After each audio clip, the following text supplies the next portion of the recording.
Students, ఈరోజు మనం last phylum అయినటువంటి ఈకరడెర్బేటా అంటే నాన్ కార్డియేట్స్లో ఇకనోడెర్బేటా ఫైలం గురించి మనం మాట్లాడుకోలేదు. ఆ ఇకైనోడెర్బేటా అనే ఫైలం గురించి ఈ కాంపిటేటివ్ ఎగ్జామ్స్లో ఏ విధమైనటువంటి క్వశ్చన్స్ రావడానికి అవకాశం ఉంది అనే దాని గురించి ఇప్పుడు మనం మాట్లాడుకుందాం. మొట్టమొదట ఈకైనోడెర్బేటా ఇక్కడ మనం గుర్తుంచుకోవాల్సిన అర్థం ఏంటంటే, ఇంకొక విషయం చెప్తానండి. అదేంటంటే, ఎప్పుడైనా సరే మనకి స్కిన్ ప్రాబ్లమ్స్, ఏమైనా స్కిన్ ప్రాబ్లమ్స్ వచ్చాయనుకోండి, మనం ఏ డాక్టర్ గారి దగ్గరికి వెళ్తాము, ఏ స్పెషలిస్ట్ దగ్గరికి వెళ్తాము? డెర్మటాలజిస్ట్ దగ్గరికి వెళ్తాం. డెర్మటాలజిస్ట్ డెర్మటాలజిస్ట్ దగ్గరికి వెళ్తాం. ఇక్కడ చూడండి meaning, dermatologist. He is the specialised doctor for derma. What is the meaning of derma? The meaning of derma is nothing but skin. Derma అంటే స్కిన్ అని అర్థం. అలాగే ఇక్కడ కూడా మనం చూడండి, ఇక్కడ మీనింగ్ పేరు చూడండి ఎలా ఉందో. ఇకైనో డెర్మేటా అని ఉంది. డెర్మా అంటే స్కిన్. ఆ స్కిన్ ఎలా ఉందట? ఇకైనోస్. ఇకైనోస్ అంటే స్పైనీ, అంటే ముళ్ళు కలిగినటువంటి. దాని పైభాగంలో, శరీరం పైభాగంలో అంటే చర్మానికి పైభాగంలో ముళ్ళు ఉంటాయన్నమాట. అందువల్ల దాన్ని ఇకైనోడెర్మేటా అని పిలుస్తారు. ఆ విధంగా ఇకైనోడెర్మేటా అనే పదాన్ని ఏ విధంగా వచ్చింది అని అంటే, ఈ విధంగా వాటి యొక్క చర్మం పైభాగంలో అనేక ముళ్ళు, ప్రొజెక్షన్స్ కలిగినటువంటి ముళ్ళు కలిగి ఉంటాయన్నమాట. అందువల్ల దాన్ని ఇకైనోడెర్మేటా అని పేరు పెట్టారన్నమాట. This organisms belonging to the phylum Echinodermata are exclusively marine. ఇవన్నీ కూడా సముద్ర జీవులు మాత్రమే, మంచినీటిలో ఉండవు. ఇది ఒక్కటే మీరు జాగ్రత్త గుర్తించు.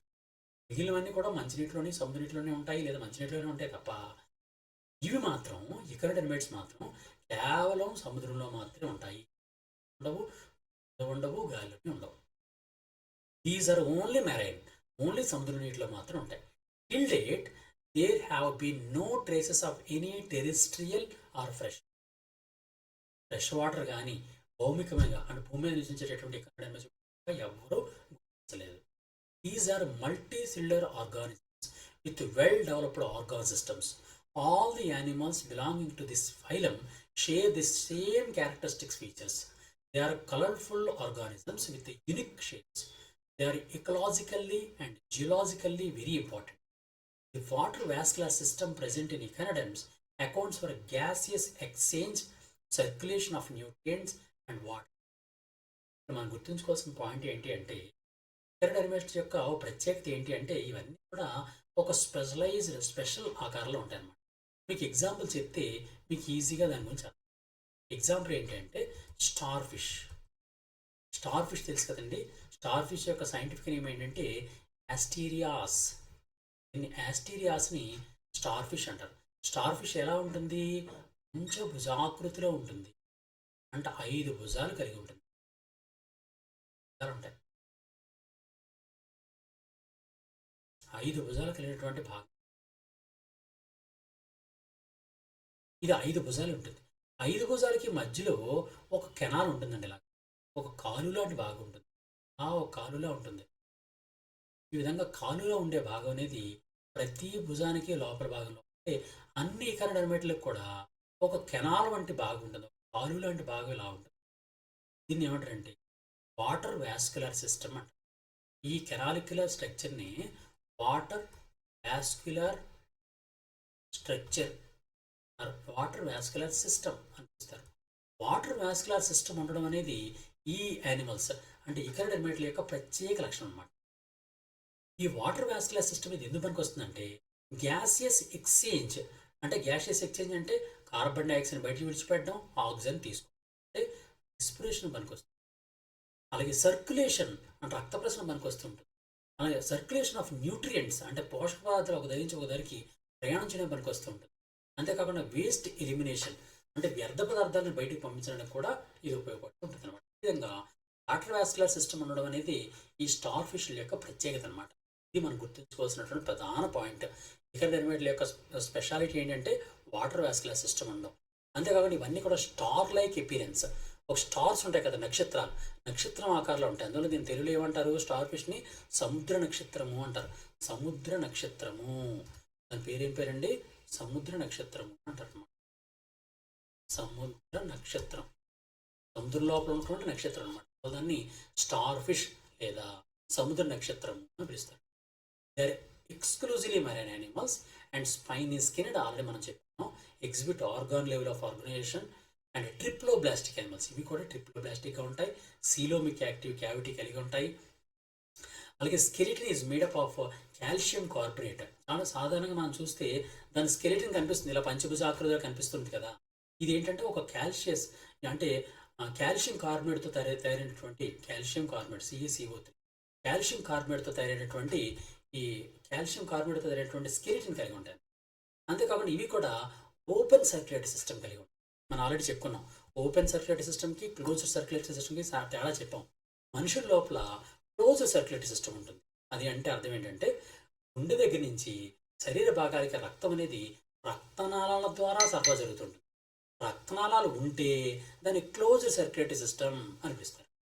రక్తనాళాలు లేకపోతే దాన్ని ఓపెన్ సర్క్యులేటరీ సిస్టమ్ అంటారు. అంటే మొత్తం క్యావిటీ ఉంటుంది, కుహరం ఉంటుంది.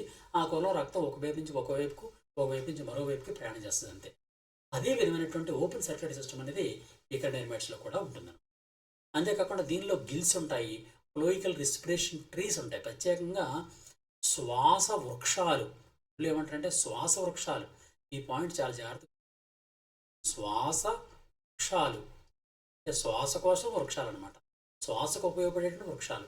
ఆ విధంగా శ్వాస వృక్షాలు లేదా రెస్పిరేటరీ ట్రీస్ అని కలిగినటువంటి యానిమల్స్ ఇవి అంటే ఎరిడెర్మాటా యానిమల్స్ అనమాట.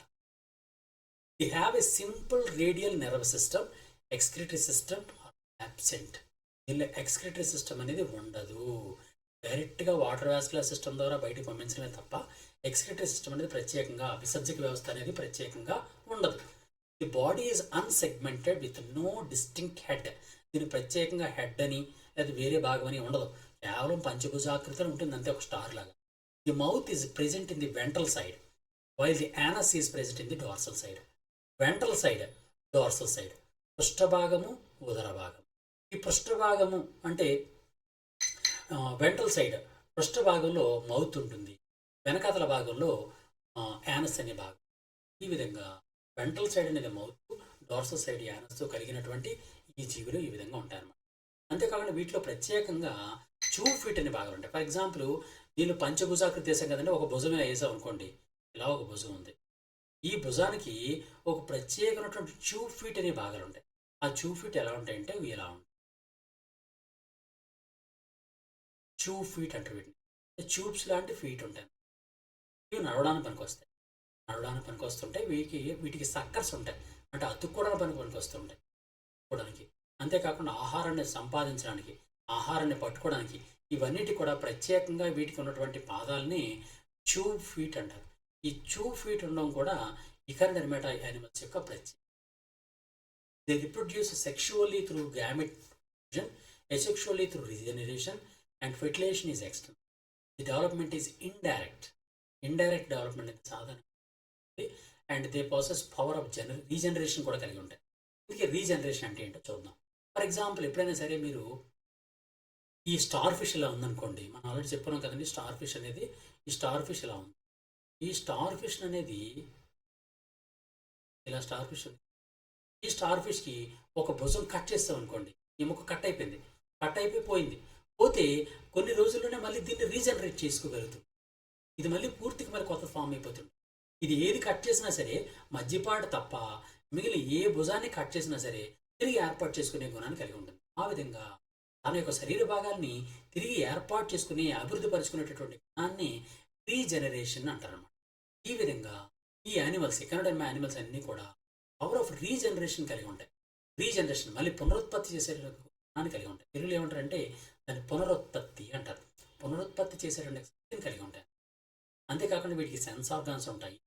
కీమో రిసెప్టార్స్ అంటే కెమికల్స్ని గుర్తించడం కోసం, టాక్టైల్ అంటే స్పర్శను గుర్తించడం కోసం, టెర్మినల్ టెంటికల్స్ అంటే చివరి భాగంలో టెంటికల్స్ లాంటి భాగాలు ఉండి ఇవన్నీ కూడా సెన్స్ ఆర్గాన్స్ కూడా. దీనికి ఎగ్జాంపుల్స్ కింద స్టార్ ఫిష్, యాస్టీరియాస్ అని చెప్పుకున్నాం కదండి, స్టార్ ఫిష్, సీ అర్చిన్స్ కానీ, సీ కుకుంబర్స్, ఇది చాలా ఇంపార్టెంట్ అండి. సముద్రపు దోసకాయలు అంటారు తెలుగులో.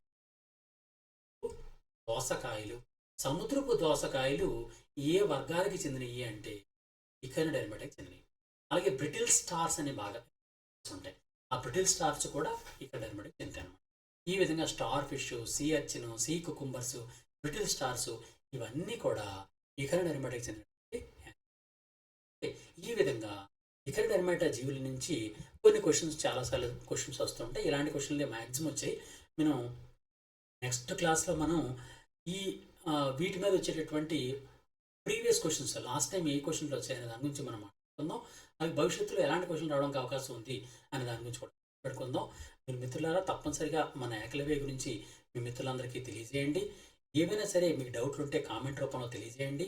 అండ్ మీకు ఎటువంటి సమస్యలు ఉన్నా సరే మీరు వాట్సాప్లో మీరు జాయిన్ అవ్వాలనుకుంటే, మన ఏకలవ్యలో జాయిన్ అవ్వాలనుకుంటే 9949449941కి మీ వాట్సాప్ ద్వారా మీ పేరు పంపించండి. నేను మిమ్మల్ని ఎన్రోల్ చేసుకుంటాను. దాని daily current affairs and daily పీడిఎఫ్లు నేను పంపించడానికి ప్రయత్నం చేస్తాను. ఎవరైనా గాంధీయం యాప్ను డౌన్లోడ్ చేసుకోకపోతే ఇప్పుడే ప్లేస్టోర్లోకి వెళ్ళి GANDEEVAM గాంధీవం అని టైప్ చేసి మన గాంధీయం యాప్ను డౌన్లోడ్ చేసుకోండి. దానిలో మీకు కావాల్సినటువంటి అన్ని కాంపిటేటివ్ ఎగ్జామ్స్ సంబంధించినటువంటి గైడెన్స్ కూడా ఇస్తుంది. All the best. God bless you.